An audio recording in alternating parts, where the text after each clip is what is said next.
देखो, तो मोल equals to क्या था, mass upon molecular mass,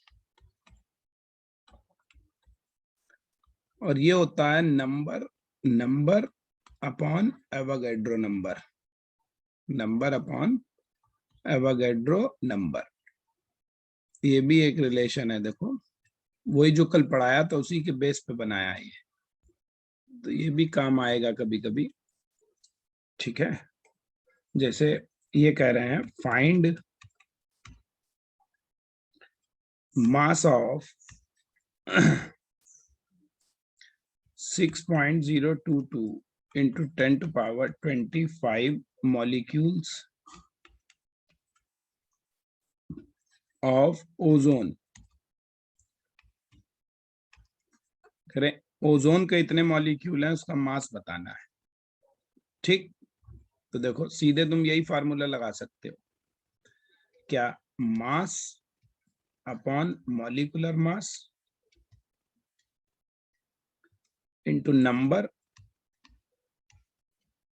upon Avogadro number. देखो हमसे कह रहा है मास निकालना है, तो मास निकालना है, मास को ऐसे रख दो। ओजोन का मॉलिक्यूलर मास क्या हो गया, ऑक्सीजन का एटॉमिक मास ऑफ ऑक्सीजन कितना होता है, 16 होता है। तो ओजोन का मॉलिक्यूलर मास क्या हो गया, तो पहली बात मोलर मास ऑफ ओजोन कितना हो गया, 3 एटम है और एक एटम का 16 है, तो कितना हो गया 48। तो यहाँ रखो 48, और नंबर कितना दिया है, इतने मॉलिक्यूल दिए हुए हैं उसके, और एवोगैड्रो नंबर कितना होता है 6.022 10 to power 23, बस। तो इसलिए मास इक्वल्स टू कितना आ जाएगा, सॉल्व कर लो भाई, ये कट के ऊपर 100 बचेगा, 48 इधर आ जाएगा, तो 4800 ग्राम आ जाएगा। मास तो ग्राम में ही आएगा। ठीक, इतने ग्राम मॉलिक्यूल हैं ओजोन के, तो कितना उसका मास होगा ये पूछ रहा है। इतना समझ में आया क्वेश्चन, ये देखते रहो।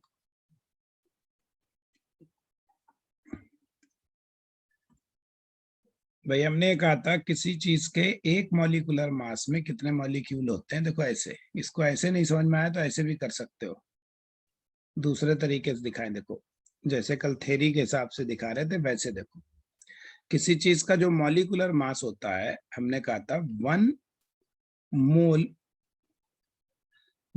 मोलर मास, किसी चीज का जो मोलर मास होता है वो क्या होता है, वो होता है मास ऑफ 1 मोल मॉलिक्यूल्स, माने एवोगैड्रो नंबर के बराबर, मास ऑफ 1 एवोगैड्रो नंबर। तो देखो इसको ऐसे भी लिख सकते हैं, दूसरा सोल्यूशन ऐसे कर सकते हो। देखो मॉलिक्यूलर मास कितना निकाल लिया 48, तो और एक मोल में, तो एक मोल मतलब 6.022 इंटू 10 to power 23 अगर मॉलिक्यूल है, मॉलिक्यूल्स ऑफ ओजोन, इनका मास कितना हो जाएगा, इसके मॉलिक्यूलर मास के बराबर 48, इनका मास कितना आ जाएगा 48 ग्राम। तो इसलिए एक मॉलिक्यूल का मास, 1 मॉलिक्यूल का मास हो जाएगा 48 बाई यही एवोगैड्रो नंबर, ये एवोगैड्रो नंबर ही तो है, एवोगैड्रो नंबर के बराबर इतने ग्राम, है ना। तो इसलिए आपसे कोई पूछे बताओ किसी भी नंबर का, जैसे यहाँ पे पूछा इतना 10 to power 25 अगर मॉलिक्यूल है ओजोन के, तो कितना होगा, तो भाई एक का इतना है तो 25 का कितना है, इधर मल्टीप्लाई कर दो और नीचे एवोगैड्रो नंबर की वैल्यू रख दो। देखो वही आ गया जो इधर कर रहे थे 4800। तो ये फार्मूला जो है सीधे देखो जो बनाया हमने वो इसी से बनाया है कि एक मोल का मास निकाला मॉलिक्यूलर मास से, और बस उसी को हमने फिर जितने मॉलिक्यूल दिए उससे कर दिया। तो ये बेसिकली इसी से निकाला है। ठीक है, समझ में आ गया ये वाला। Yes sir. नेक्स्ट देखो,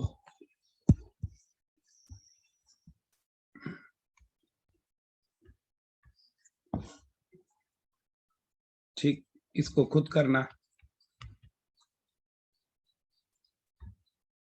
find mass of 3.011 into 10 to power 22 atoms of helium. और एटॉमिक मास जो होता है हीलियम का, एटॉमिक मास ऑफ हीलियम हम जानते हैं कितना होता है, 4 होता है। ठीक, ये आप होमवर्क में खुद करके देखना। नेक्स्ट देखो,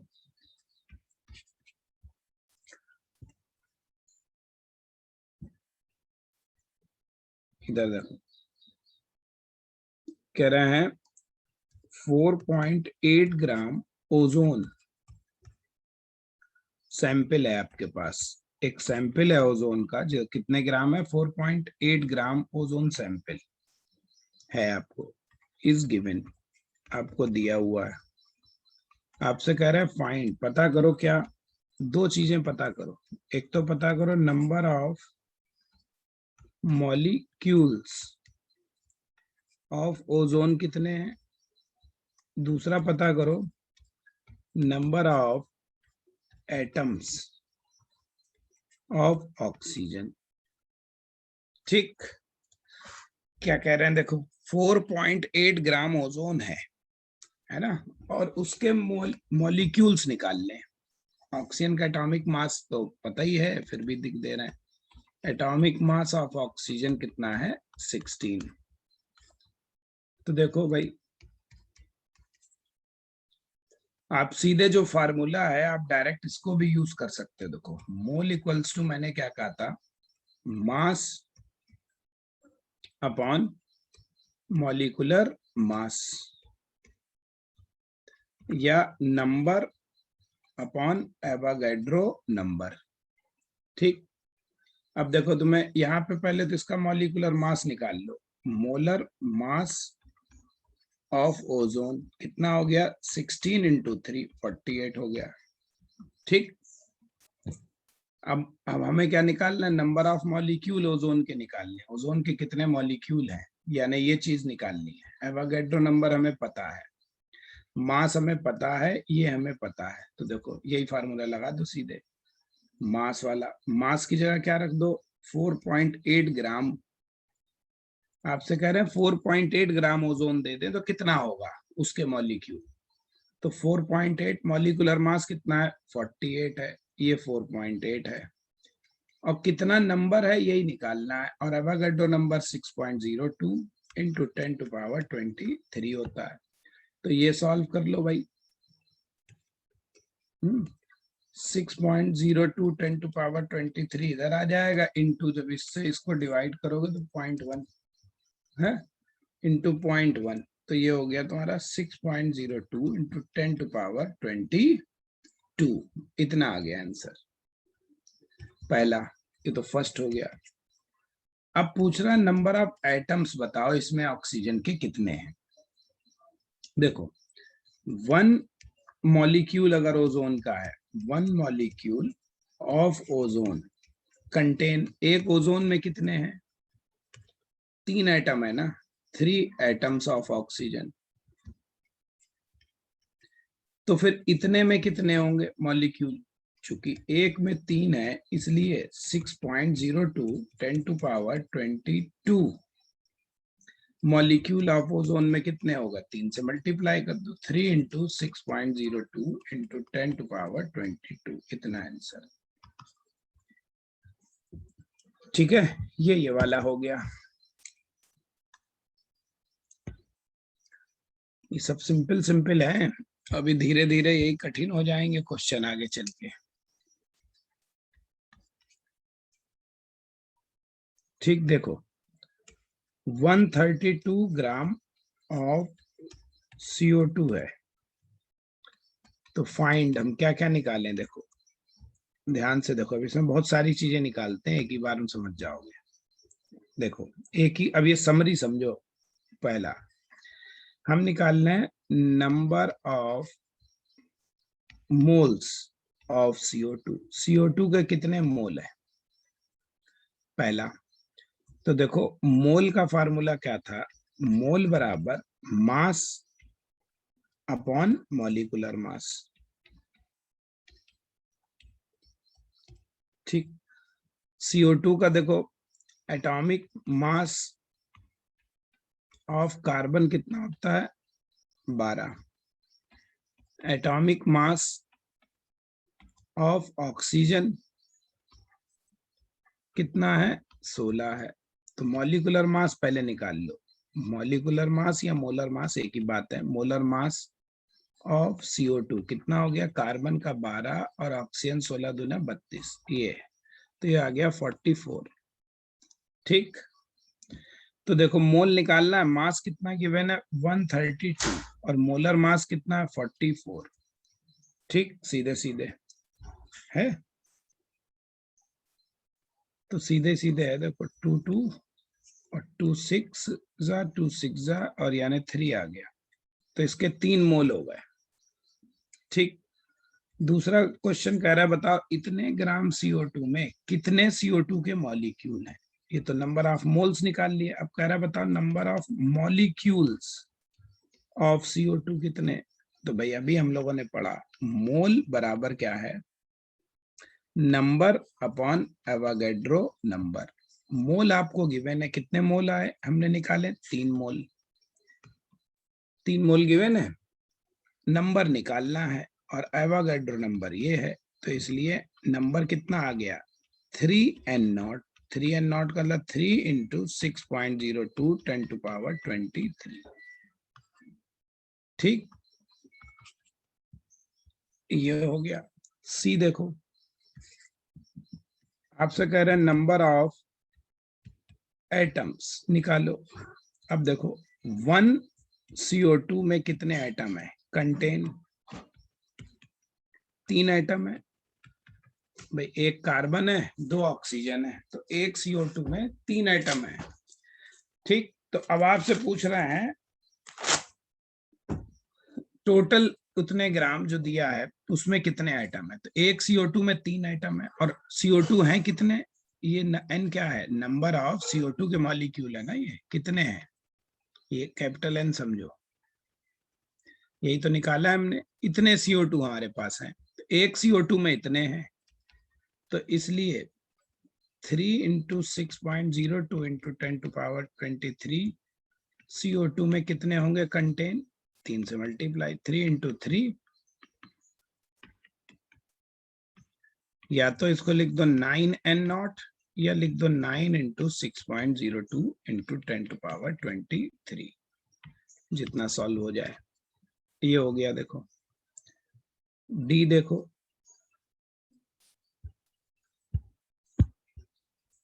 चलिए और क्या निकाले, देखो एक ही में हम सब निकाल ले रहे हैं एक ही क्वेश्चन में, तो इससे आपको आइडिया हो जाएगा। आपसे कह रहे हैं number of atoms of oxygen निकालो। अब देखो चूंकि एक CO2 में 1 CO2 में कंटेन, एक CO2 में कितने ऑक्सीजन है, CO2 में O के 2 है ना, 2 ऑक्सीजन एटम्स हैं, एक CO2 में 2 ऑक्सीजन एटम है और टोटल CO2 हमारे पास कितनी है, इतनी है, तो 3 इंटू इतने CO2 में कितने ऑक्सीजन हो गए, 2 से मल्टीप्लाई, 2 इंटू 3 इंटू 6.02 10⁻23, कहने का मतलब 6 और ये पूरे को नॉट कह दो, इतना आंसर। कुछ समझे या नहीं समझे, आपसे कहे मान लो देखो यहीं पे टोटल नंबर ऑफ इलेक्ट्रॉन्स बताओ अब कितने है ना, तो देखो एक CO2 की बात करो, 1 CO2 में कितने इलेक्ट्रॉन है, कंटेन इलेक्ट्रॉन्स कितने हुए भाई, देखो इधर निकाल लो। कार्बन का होता है, हम जानते हैं कार्बन क्या होता है 6C12, ऑक्सीजन क्या है 8O16 होता है। तो कार्बन में कितने इलेक्ट्रॉन है? 6। ऑक्सीजन में कितने इलेक्ट्रॉन है? 8। तो एक CO2 में कितने हो गए? 6 + 8 2 16। तो ये आ गए 22 इलेक्ट्रॉन्स। तो 1 CO2 कंटेन 22 इलेक्ट्रॉन्स। एक CO2 में इतने हैं, तो इसलिए इतने CO2 में कितने हुए, है ना? 3 × 6.02 10⁻23 में कितने इलेक्ट्रॉन हो गए? बस 22 × 3 × 6.02 × 10⁻23 इलेक्ट्रॉन्स। ये इसका आंसर हो गया। ठीक है, नहीं ठीक है? चलो नेक्स्ट देखो।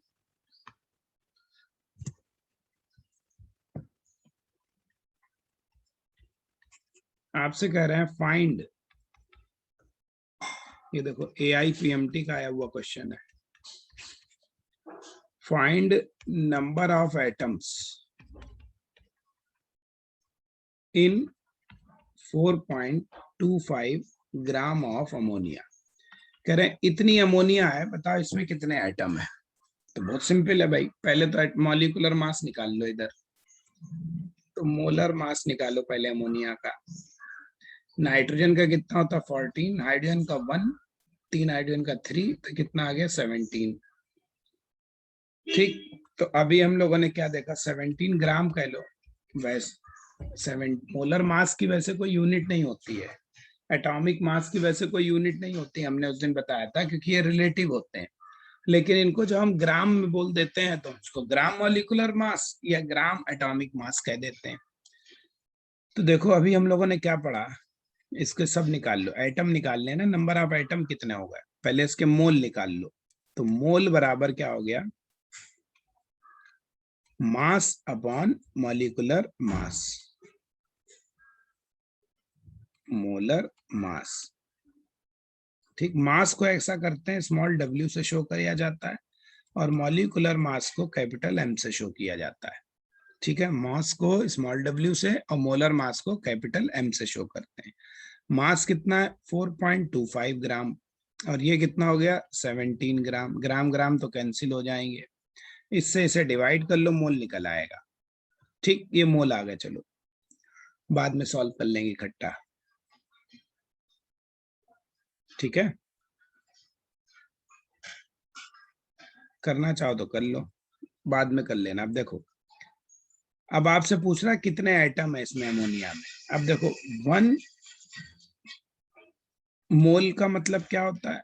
1 मोल का मतलब होता है, अच्छा इतना तो समझ में आ ही रहा होगा। हम इसी को आगे भी बढ़ा सकते हैं फार्मूले को, कि अब देखो दूसरा फार्मूला क्या था? मोल का था मास अपॉन मोलर मास, और था नंबर अपॉन एवोगैड्रो नंबर भी तो था, n अपॉन n0। तो इसी को और कर लो आगे, तो 4.25 अपॉन 17 इक्वल्स टू नंबर निकालना है, और एवोगैड्रो नंबर कितना हो गया? इतना हो गया। तो नंबर कितना आ गया? 17, है ना? तो नीचे ही रहेगा।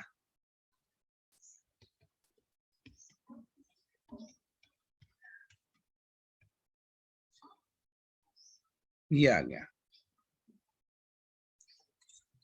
अब देखो 1 मोल में, या ऐसे सॉरी, नंबर ऑफ एटम पूछ रहा है ना, तो 1 CO2 में कितने एटम है? 1 CO2 कंटेन, CO2 नहीं अमोनिया है।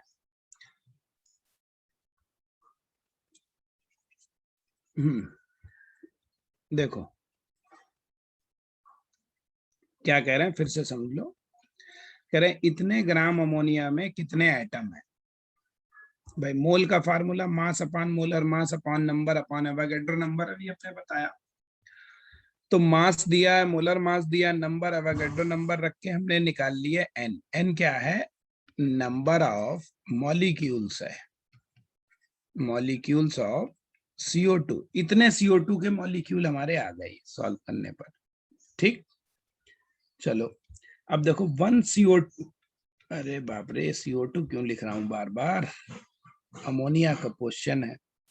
तो देखो 1 अमोनिया में क्या हो गया, 1 अमोनिया कंटेन कितने, एक अमोनिया में एक नाइट्रोजन 3 हाइड्रोजन है, यानी टोटल 4 एटम है। इसलिए इतने 4.25 इंटू 6.02 इंटू 10⁻23 अपॉन 17 में कितने हो गए, तो 4 इंटू बस मल्टीप्लाई करना है, सीधे सीधे क्वेश्चन अपॉन 17 सॉल्व कर लो, जितना आ जाए उतना ही आंसर। ठीक है, जितना आ जाए वही आंसर।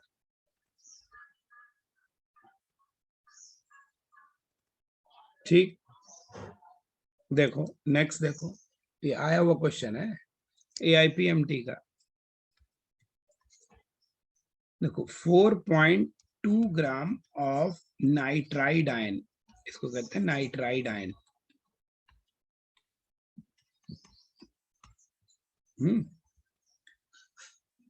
इज गिवन, इतना आपको दिया हुआ है, आपसे कह रहे हैं फाइंड, इसमें निकालो, क्या निकालो, number of electrons, number of electrons निकालना है। ये AIIT में भी आ चुका है और ये वाला क्वेश्चन AIPMT, दोनों में सेम क्वेश्चन आ चुका है। ये IIT का भी आया हुआ है, AIPMT, देखो बहुत से क्वेश्चन IIT और PM मेडिकल नीट में रिपीट भी होते हैं एक दूसरे के, तो ये देखो दोनों का आया हुआ क्वेश्चन है। ठीक, नाइट्रोजन का एटॉमिक मास हमें पता ही है, इतने ग्राम है। ठीक, तो देखो मोल इक्वल्स टू क्या है, mass upon molar mass upon number upon Avogadro number, है ना। अब इस फार्मूले को हमने इस फॉर्म में लिख दिया, ये जो फार्मूला लिखा है इधर, ये इसको हमने ऐसे कर दिया, मास को W से रिप्रेजेंट कर रहे हैं, मोलर मास को M से, नंबर को N से, एवोगैड्रो नंबर तो N0 है ही है। ठीक, तो इससे हम सॉल्व करेंगे। देखो अब आपसे क्या कह रहा है, देखो भाई वेट दिया हुआ है, वेट रख लो, वेट कितना है 4.2 ग्राम, तो इसका वेट है, और नाइट्रोजन का मास ही रखना है। यहाँ पे M क्या है, देखो जब मॉलिक्यूल हो तब M को मॉलिक्यूलर मास कहो, जब एटम हो या आयन हो तो उसको एटॉमिक मास कह दो। तो नाइट्रोजन का कितना होता है 14, वो नीचे रख दो, निगेटिव चार्ज से कोई मतलब नहीं है, ठीक है। और इधर N नंबर क्या है, नंबर हमें निकालना है, और N0 कितना हो गया, वो वही N0 को भी ऐसे रहने दो। तो N इक्वल टू कितना आ गया, ये 0.3 हो गया ना, तो ये आ गया 0.3 N0, इतना आ गया नंबर। कहने का मतलब नंबर ऑफ नाइट्राइड आयंस कितने हो गए 0.3 N0, यानी 0.3 इंटू 6.022 इंटू 10⁻23, इतने आयंस हो गए। अब देखो एक आयन में 1 आयन की अगर हम बात करें, 1 एज नाइट्राइड आयन, इसमें कितने इलेक्ट्रॉन है कंटेन, भाई नाइट्रोजन क्या होता है 7n14 होता है, तो इलेक्ट्रॉन वैसे कितने होते हैं न्यूट्रल एटम में 7, और 3 निगेटिव मतलब 3 बढ़ गए तो कितने होगा 10, है ना। तो एक, इसलिए नंबर ऑफ इलेक्ट्रॉन्स कितने हो गए भाई, एक नाइट्राइड में 10 है, तो इतने नाइट्राइड में कितने हो गए 0.3 इंटू 10 इंटू 6.022 इंटू 10⁻23 आंसर। ठीक, देखो ये आया हुआ क्वेश्चन था, यहां देखो फाइंड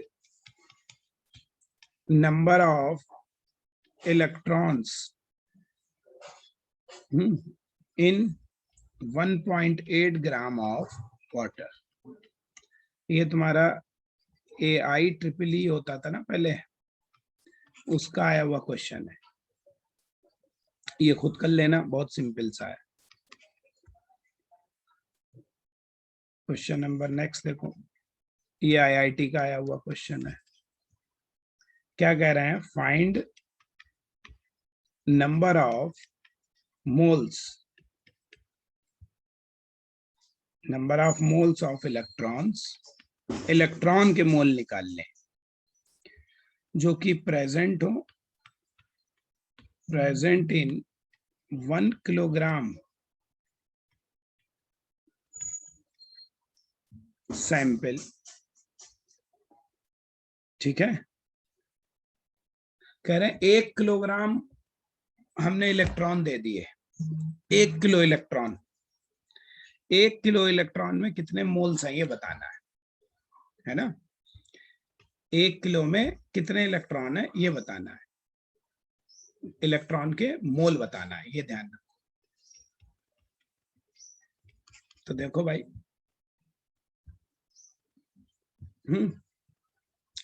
डायरेक्ट फार्मूले से भी सॉल्व कर सकते हो,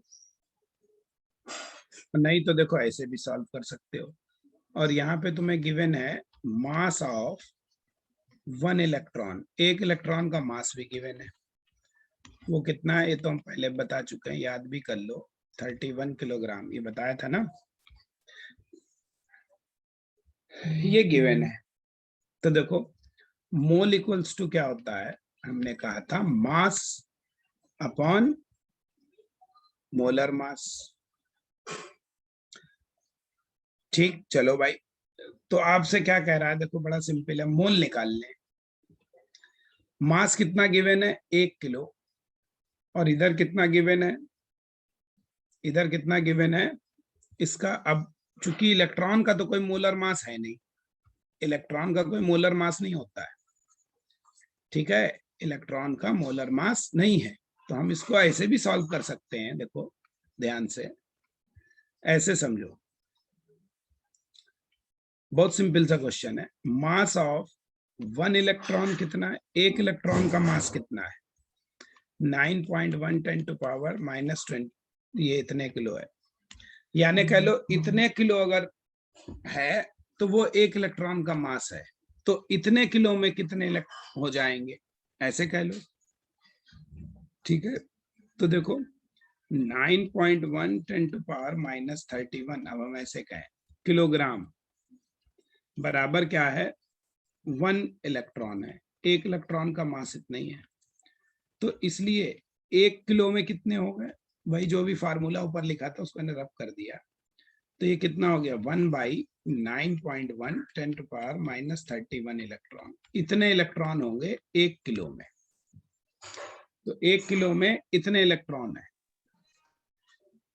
अब देखो नाउ भाई 6.02 अगर कोई चीज है, इतना है, तो वो कितना है, 1 मोल है, तो इतने इलेक्ट्रॉन हुए तो कितना मोल हुआ, इतने इलेक्ट्रॉन इक्वल्स टू कितना मोल हो गया, ठीक है ना। तो सीधे सीधे क्या, ये नीचे आ गया 1/6.02 10 टू पावर 23, और इससे मल्टीप्लाई हो गया 1/9.1 10 टू पावर -31, बस जितना आ जाए उसको सॉल्व कर लो, इतना आंसर। ठीक है, ये समझ में आया क्वेश्चन, ये वाला नहीं आया, ये वाला क्वेश्चन समझे। यस सर, आ गया।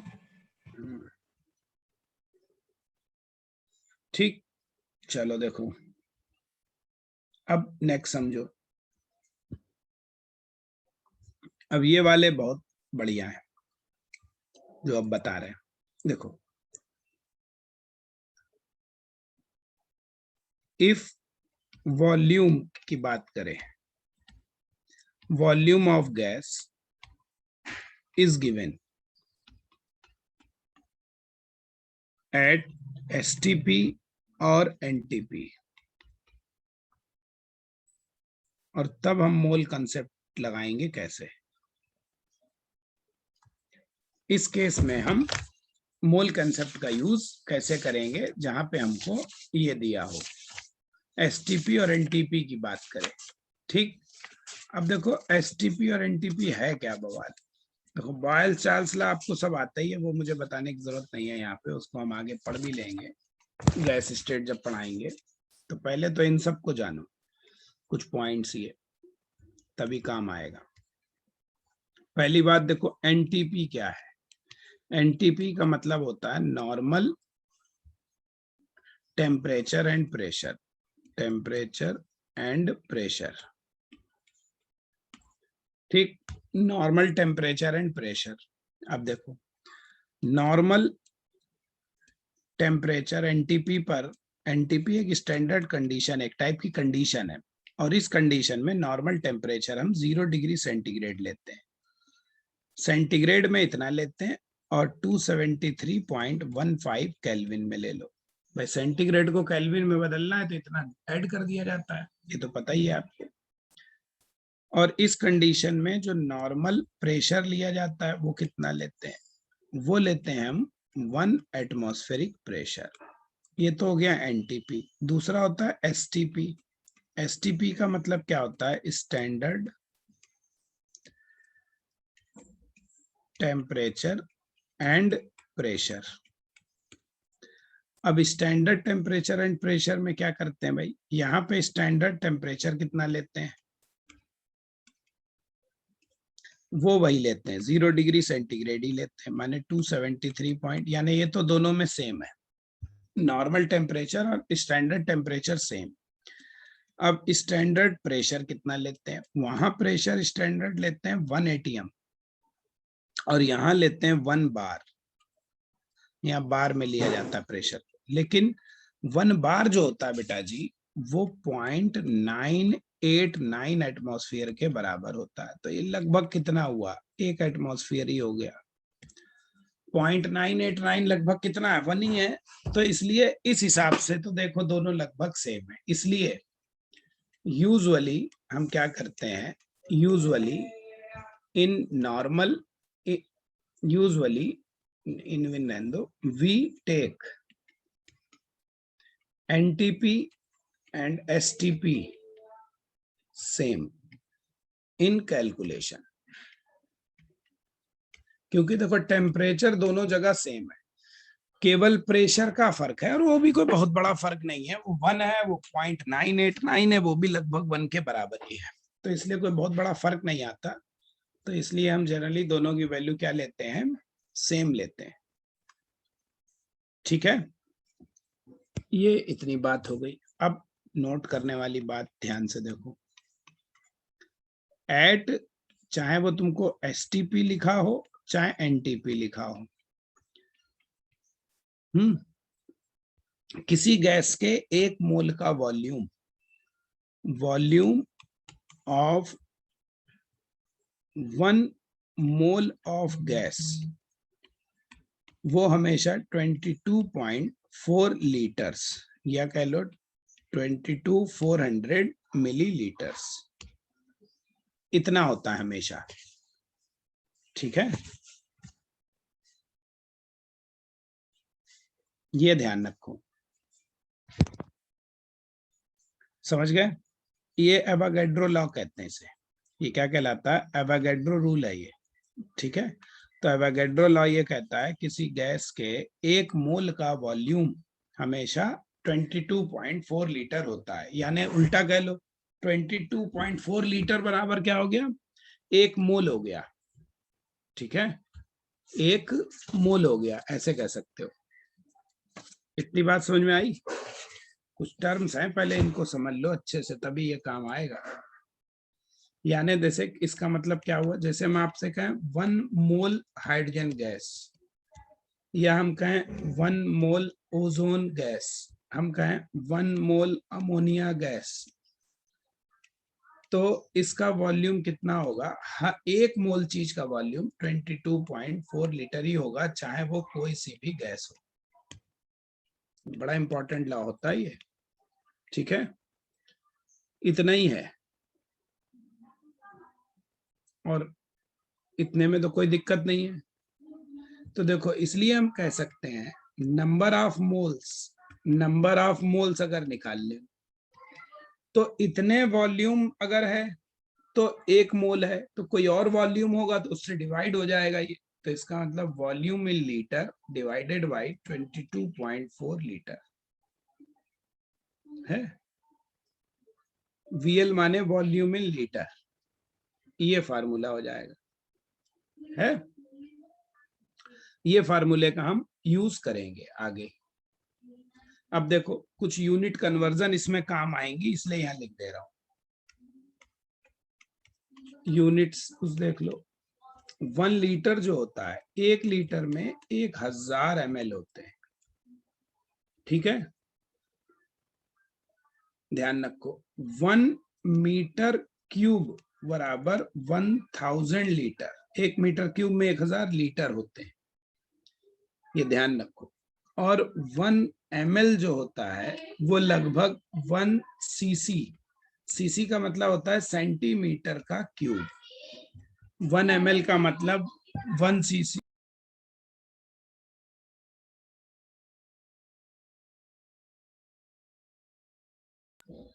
तो 1 ml बराबर 1 सीसी। सीसी माने सेंटीमीटर क्यूब, और वो या ऐसे लिख दो 1 सेंटीमीटर क्यूब। तो 1000 अगर हमारा ml है तो वो क्या हुआ, 1000 सीसी हो गया। ध्यान रखो, ठीक, ये काम आएंगे आपके सब कन्वर्जन्स में।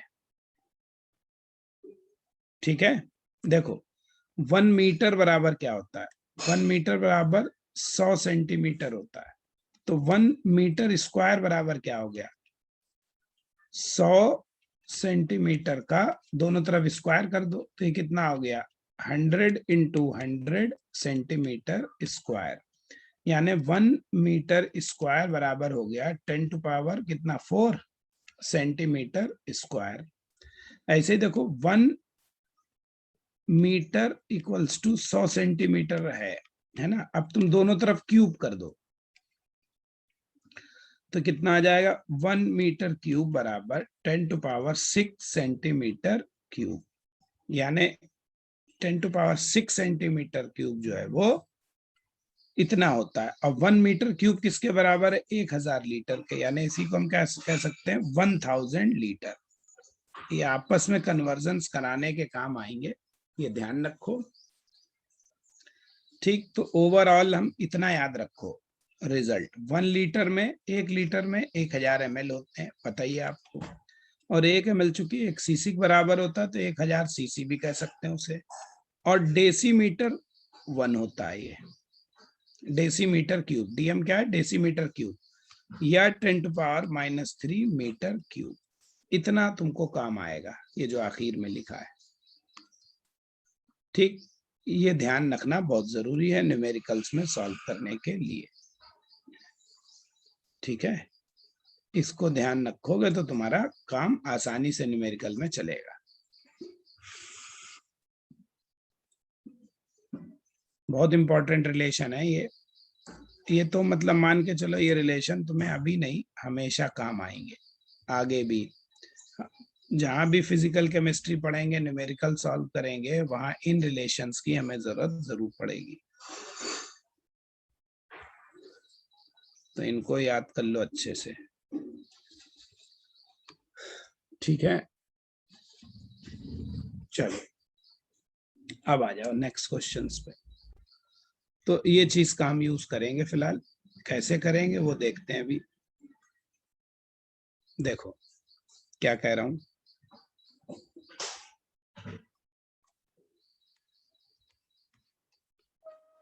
कह रहे हैं फाइंड नंबर ऑफ मोल्स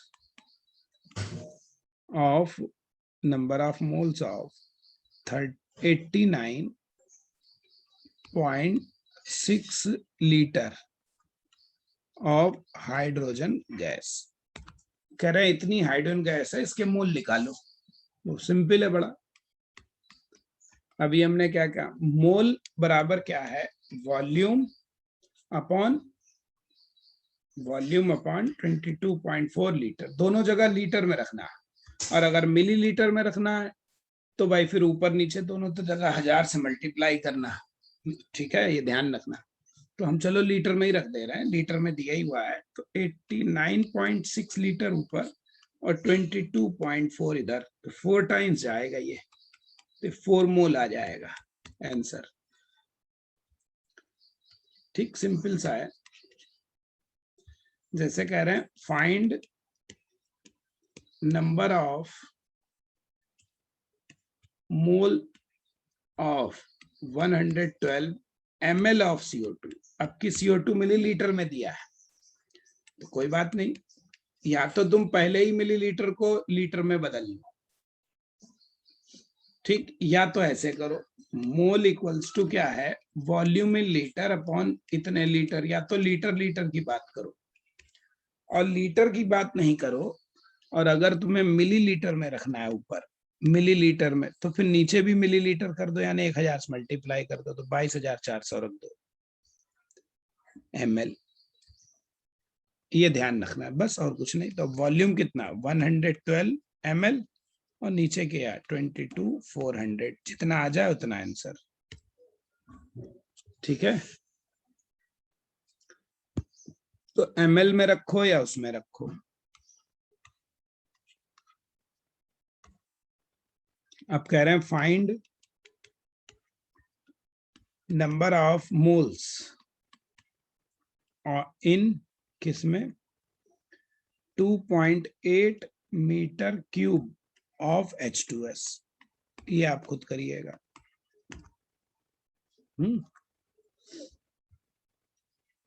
जो हम देते हैं कभी भेजते नहीं हो तुम लोग सॉल्व करके। नेक्स्ट देखो क्या कह रहे हैं, a solution, a container has 5.6 litre of SO2, उसमें इतनी SO2 गैस भरी हुई है। देन आपको क्या निकालना है, फाइंड दो चीजें, एक तो निकालो नंबर ऑफ मोल्स निकालो ऑफ SO2 कितनी है, दूसरा आपसे कह रहे हैं नंबर ऑफ मॉलिक्यूल्स निकालो ऑफ SO2 कितने, दो चीजें निकालनी है। और क्या निकालना है, टोटल नंबर ऑफ एटम्स,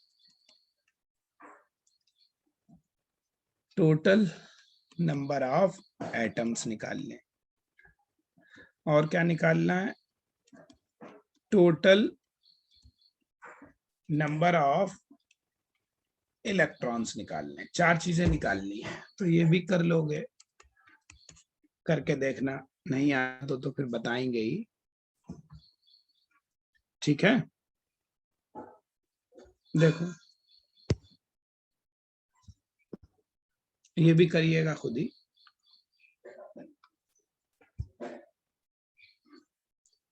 छोड़ दे रहे हैं जगह बताने के लिए। देखो आपसे कह रहे हैं जैसे 1 cc NO2 is given at NTP, आपसे कह रहे हैं देन बताओ कौन सा ऑप्शन सही है, A B C D। A है 1.8 upon 22.4 into 10 to power 22 atoms, फिर है 1.38 अपॉन 224, यहाँ भी पॉइंट नहीं है, into 10 to power 23 electrons. C option है 6.022 अपॉन इतने इंटू 10 टू पावर 23 मॉलिक्यूल्स, और चौथा ऑप्शन है ऑल। कौन सा सही है ये कह रहे हैं जैसे, है ना, ये आया हुआ क्वेश्चन है ये भी, ठीक है, ये क्वेश्चन भी नीट का आया हुआ क्वेश्चन है। 1 cc NO2 दिया है, जरा देखो इधर NO2 का मास कितना है, मोलर मास ऑफ NO2 कितना है, भाई नाइट्रोजन का 14 और ऑक्सीजन का होता है 16, 32, ठीक है, तो ये आ गया 46। और एक 1 NO2 में कितने इलेक्ट्रॉन है वो भी निकाल लो, कंटेन इलेक्ट्रॉन्स। एक नाइट्रोजन में कितने होते हैं 7, ऑक्सीजन एक में 8 होते हैं, तो 2 में 16 हो गए, 23 इलेक्ट्रॉन्स, ठीक। 1 cc का मतलब 1 मोल होता है, 1 cc इक्वल्स टू 1 ml होता है। हम लोग जानते हैं 22.4 अगर लीटर है तो 1 मोल है, और 22,400 ml है तो भी 1 मोल है। वो ये कहां पर, एट एसटीपी या एनटीपी। एनटीपी एसटीपी को हम एक ही बराबर मान लेंगे, हालांकि दोनों में थोड़ा सा फर्क होता है बहुत, लेकिन उसकी कोई जरूरत नहीं है। ठीक है, आगे बात सुन में। तो देखो 1 CCNO2 given at NTP, atom electron, तो ये भी कर लोगे या मैं बताऊं? ये भी खुद करना, तुम नहीं होगा तो हम बता दें, बताओ बता दें। अच्छा लो चलो देखो बता देते हैं। पहले तो मोल निकालो। मोल इक्वल टू क्या है, V लीटर अपॉन 22,4 लीटर, या V ml अपॉन 22,400 ml। इससे करके देखना आ जाएगा, ठीक है। नहीं आएगा तो कल हम बता देंगे। तो अब बस करके देखना, सब निकल आएगा। एक बार तुम खुद प्रैक्टिस करो। आज के लिए बेटा इतना ही रखो, थोड़ा हमारा तबीयत आजकल ठीक नहीं है, ठीक है। ये खुद करना, फिर क्वेश्चन हम और भेजेंगे, सॉल्व भी करना है। अच्छा हाँ, टेस्ट तुम्हारा लेने कह रहे थे हम, भूल गए लेना, हमसे भी याद नहीं रहा, आपने किसी ने याद नहीं दिलाया। ठीक है, कल लेंगे टेस्ट। ठीक, अब कल क्लास नहीं होगी, आज थर्सडे हो गया कंप्लीट। हमने कहा था 4 दिन, 3 से 4 दिन क्लास का आता ना, तो इस वीक का क्लास तुम्हारा ओवर हो गया। आज थर्सडे है, क्लास ओवर हो गया, तो अब कल क्लास नहीं होगी, कल टेस्ट लेंगे आपका दोपहर में किसी वक्त हम भेज देंगे, आप जिस टाइम चाहो कर लेना, क्योंकि उसमें तो टाइम पीरियड लगा रहेगा, तो कभी भी कर लेना आपका मन हो। हम ग्रुप में डाल देंगे लिंक, अपने आप कर लेना। सर टॉपिक क्या रहेगी टेस्ट का? टेस्ट का IUPAC, उसका रह गया था पहले, हम ले नहीं पाए, भूल गए, कल लेंगे टेस्ट।